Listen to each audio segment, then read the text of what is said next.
जादुई कुआं। राहुल शहर में पढ़ाई करता था। छुट्टियों में वह कई सालों बाद अपने गांव लौट रहा था।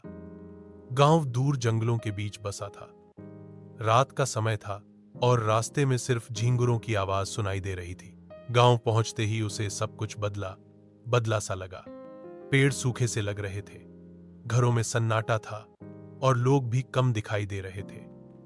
उसकी दादी ने कहा, बेटा, अब गांव में रात को बाहर मत निकलना, खासकर पुराने कुएं के पास मत जाना।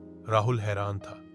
उसने दादी से पूछने की कोशिश की, पर दादी ने कोई जवाब नहीं दिया। रात के लगभग 12 बजे राहुल को नींद नहीं आ रही थी। खिड़की से बाहर देखा तो चांदनी में गांव का पुराना कुआं साफ दिखाई दे रहा था, जैसे कोई अदृश्य शक्ति उसे अपनी ओर खींच रही हो। राहुल धीरे धीरे बाहर निकला और कुएं के पास पहुंचा। कुएं के ऊपर काला धुआं सा मंडरा रहा था। अचानक उसे कुएं के भीतर से किसी औरत की धीमी आवाज सुनाई दी, राहुल, मेरी मदद करो। वह चौंक गया। दिल तेजी से धड़कने लगा। डर और जिज्ञासा के बीच वह कुएं में झोंकने लगा। तभी कुएं के अंदर से लंबा काला हाथ बाहर निकला और उसकी कलाई पकड़ ली। राहुल पूरी ताकत से छूटने की कोशिश करने लगा।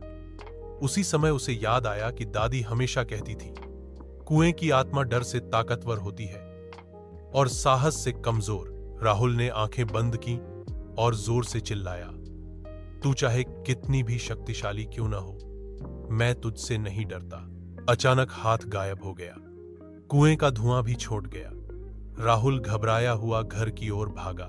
सुबह जब दादी ने यह सुना तो बोली, बेटा, आज तूने उस शापित आत्मा को हराया है।